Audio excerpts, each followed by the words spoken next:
Non, ce que je voulais dire, c'est que certes, il y a l'éducation civique, mais il ne faut pas s'arrêter à l'éducation civique.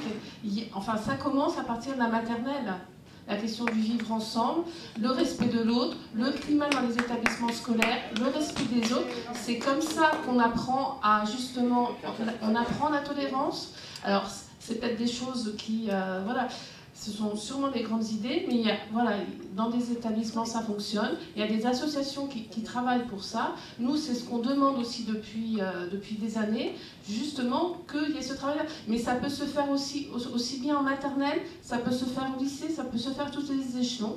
Et aussi dans toutes les matières. Par exemple, le français, tout simplement. Là, voilà. On va parler des discriminations, mais voilà, qu'il y ait un peu plus d'auteurs africains, qu'il y ait un peu plus de femmes, par exemple. Si dans le programme, il est inscrit noir sur blanc qu'il faut travailler sur les discriminations, qu'il faut travailler sur la tolérance en mettant en avant telle ou telle situation, les enseignants vont appliquer les programmes. Parce que par définition, un enseignant applique les programmes. Si vous étiez un peu au courant, vous sauriez qu'il existe aussi des syndicats enseignants qui travaillent sur les discriminations.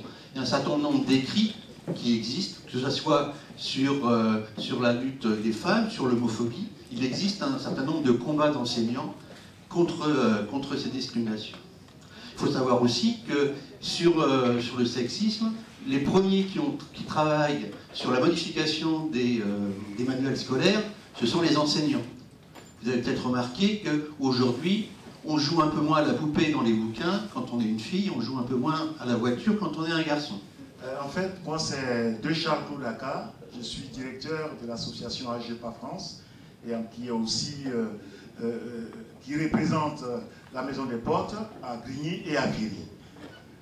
L'expérience que nous partageons avec nous, les habitants sur le quartier de la Grande Borne, qui est à cheval à la fois sur la ville de Viry-Châtillon et de Grigny, consiste à créer des espaces d'échange avec des adultes pour travailler dans le sens des luttes contre les discriminations.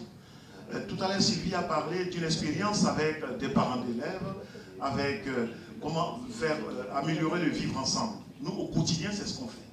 À travers des ateliers de socialisation, ces ateliers impliquent l'apprentissage de la langue française à des gens qui ne sont pas d'origine francophone ou qui sont de pays francophones mais qui n'ont pas eu la chance d'aller à l'école et qui aujourd'hui, dans l'Hexagone, nous pensons qu'il faut leur donner cette chance-là. Et j'ai avec moi toute une équipe de bénévoles qui eux-mêmes sont arrivés en France pour la plupart de pays qui ne maîtrisent pas trop le français, qui l'ont amélioré ici et qui aujourd'hui servent les ateliers pour aider leurs concitoyens. En Italie, effectivement, nous, on a des gros problèmes de racisme et on a surtout des gros problèmes d'éducation à l'antiracisme. Donc, c'est vrai qu'il faut qu'on commence à faire des choses et on commence à faire beaucoup de choses parce que c'est la situation, c'est de pire en pire, quoi. Alors, le niveau dans lequel nous, on travaille comme association, c'est le niveau d'association. Donc, ce n'est pas forcément lié au ministère.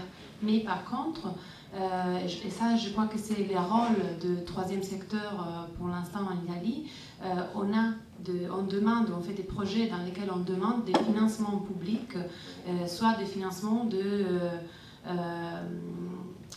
fondations privées. Donc c'est pour ça aussi que nous, on a des projets qui sont en collaboration avec les ministères publics, en collaboration avec les ministères de l'Éducation et les ministères de l'égale opportunité. Mais nous, on fait aussi des projets à la demande des écoles. Donc on a des écoles qui nous demandent est-ce que vous pouvez venir faire quelque chose et nous, on y va. Là, on peut y aller parce qu'on a des financements qui viennent de l'association, des associés de l'association.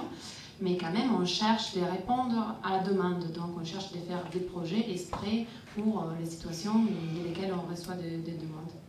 Donc, on intervient depuis 3 ans dans les écoles primaires et les collèges. Donc, ceux qui veulent bien nous ouvrir les portes, ceux qui veulent bien nous accepter. Donc, nous avons des petites pièces de théâtre, 5 scénettes que nous jouons devant les enfants. Alors après, il peut y avoir parfois des enseignants qui jouent le jeu et qui retravaillent ça avec les enfants, nous renvoient des dessins, des petits mots, etc. On reste en relation. Comme l'a dit Mandela, l'éducation est l'arme la plus puissante pour changer le monde. il s'est battu par rapport à l'apartheid pour mettre en avant le terme éducation, éduquer le peuple. Moi, je travaille au niveau de l'UNESCO par rapport aux ONG. L'UNESCO est le chef des files de l'éducation dans le monde. Nous avons mobilisé le 3 septembre à l'UNESCO pour justement la journée contre les discriminations, la journée contre le racisme, la journée des droits de l'homme, où on a mobilisé 1000 jeunes à l'UNESCO, les femmes. Moi, je me bats beaucoup pour alphabétiser les femmes, pour que toutes les filles, tous les enfants aillent à l'école pour comprendre que le monde aujourd'hui doit changer.